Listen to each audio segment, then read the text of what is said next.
Hey, salut tout le monde, j'espère que vous allez bien. Aujourd'hui, nous allons faire l'achat manga du mois de janvier. Donc ça passe très très vite, c'était un mois où j'étais pas mal occupée. Alors je n'ai pas lu spécialement énormément de mangas, je dirais peut-être une vingtaine à tout casser. Mais bon, c'est une bonne moyenne, donc nous allons voir ça ensemble. Et c'est parti!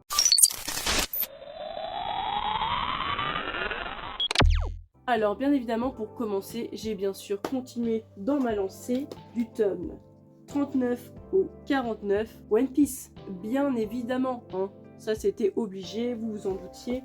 J'ai beaucoup aimé ces arcs-là, franchement, le moment où on voit le passé et la véritable identité de Robin, franchement j'ai adoré, j'aime beaucoup Robin d'ailleurs, super triste son histoire, mais j'aime beaucoup. Et en plus de ça, nous découvrons un nouveau personnage qui n'est autre que Brook. J'aime beaucoup aussi, m'a beaucoup touché. C'était une lecture plutôt agréable en ce mois de janvier. Donc que vous dire de plus?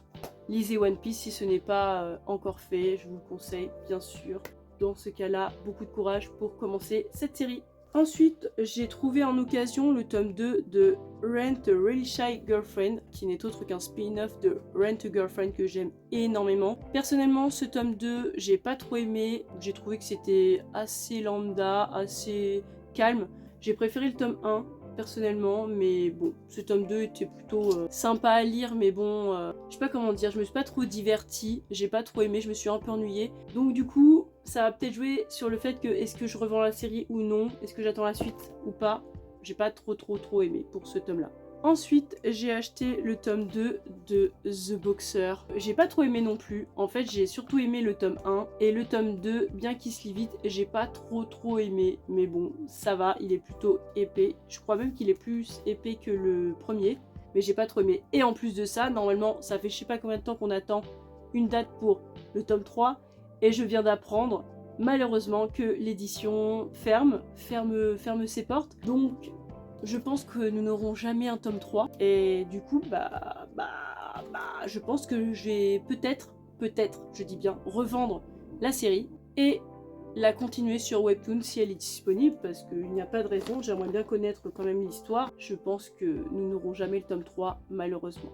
Ensuite, j'ai continué avec une pépite, une masterclass, enfin que dire, un chef-d'œuvre, hein, avec le tome 7 et 8 de Battle Royale. Donc j'ai terminé la série, franchement, que dire de plus? Un chef-d'œuvre, moi je les avais déjà lus avant il y a très longtemps. Franchement, les relire, c'est juste un pur plaisir. Surtout que même quand on le relit, on imagine toujours une fin différente. Bon, c'est toujours la même, hein, bien sûr, mais moi j'ai adoré. Franchement, même les couvertures, elles sont super jolies. J'aime trop. Dedans, il y a un spin-off, c'est Angels Border, donc dans le tome 8, mais moi je voulais absolument l'avoir en one shot et j'ai fini par l'avoir, bien qu'il soit assez dur à trouver, donc je suis trop contente. Donc je l'ai lu comme ça. Le dessin est clairement différent, je vais essayer de vous montrer une petite page sans trop vous spoiler, mais c'est clairement différent le dessin que Battle Royale en comme ça. Je vais vous montrer une page pas trop gore, mais voilà. Personnellement, je préfère ce dessin-là qui est beaucoup plus mature, beaucoup plus violent. L'autre est beaucoup plus doux, beaucoup plus enfantin. Si vous voulez lire, vous pouvez. Après, ce n'est pas une obligation. Je veux dire, si vous lisez Battle Royale normalement, ce spin-off-là n'est pas obligatoire, ne rajoute rien au manga, je trouve. Mais ce sent pas de le lire. Ensuite, j'ai commencé plusieurs séries. Mais alors... Non, on va commencer par déjà la série que j'ai commencé mais que je n'ai pas trop aimé. Et ce n'est autre que le tome 1 de Erin's Game. Au début, ça partait bien, ça avait l'air stylé, et puis après, je trouvais que ça partait complètement dans une direction trop perchée pour moi. Héroïne de conte de fées, complètement starbée. Au final, j'ai un peu de mal parce que je trouve que ça fait pas vraiment seinen. Vous voyez, c'est un peu les seinen, un peu bateau quoi. Donc, j'ai pas été vraiment séduite, donc je vais certainement revendre la série. C'était sympa à lire, mais sans plus quoi. Ensuite, j'ai acheté le tome 1 de Initiation. Quelle pépite! Franchement, c'est ma découverte du mois de janvier. J'adore. J'ai lu le tome 1, c'est une pépite de 5 tomes. En plus, c'est une série rare, plus du tout commercialisée. Personnellement, j'ai réussi à avoir les 5 tomes. Je suis trop fière de moi. Après, pour la suite, nous verrons ça dans l'achat manga du mois de février. Mais là, pour l'instant, j'ai découvert ça avec le tome 1. Je suis trop contente, c'est trop bien, l'ambiance elle est hyper malaisante, hyper palpable, tellement sombre.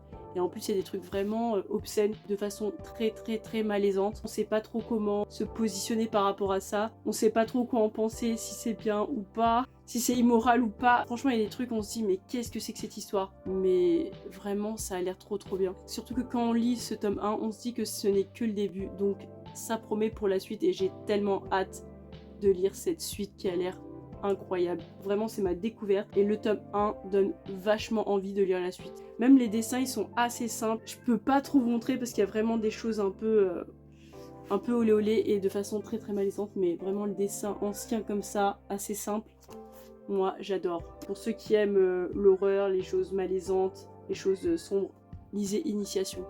Ensuite, dernière petite trouvaille, ce n'est autre que le tome 1 de Marry My Husband. Et c'est trop bien. On pourrait penser qu'il s'agit d'un truc de magie, un petit truc d'amour, love to love, mais pas du tout. C'est pas un manga, mais c'est un webtoon. Dès qu'il est sorti, c'est vrai qu'il me faisait de l'œil. Je me suis dit, il faut absolument que je le commence. Et ce jour est enfin arrivé et j'ai trop aimé. En fait, c'est tout simplement l'histoire d'une femme qui a le cancer et un jour, elle meurt sous les coups de son mari. Elle ressuscite 10 ans plus tôt. Donc, elle reprend en fait sa vie d'avant, mais 10 ans auparavant, pour tout simplement se venger de son mari. C'était un vrai petit CON.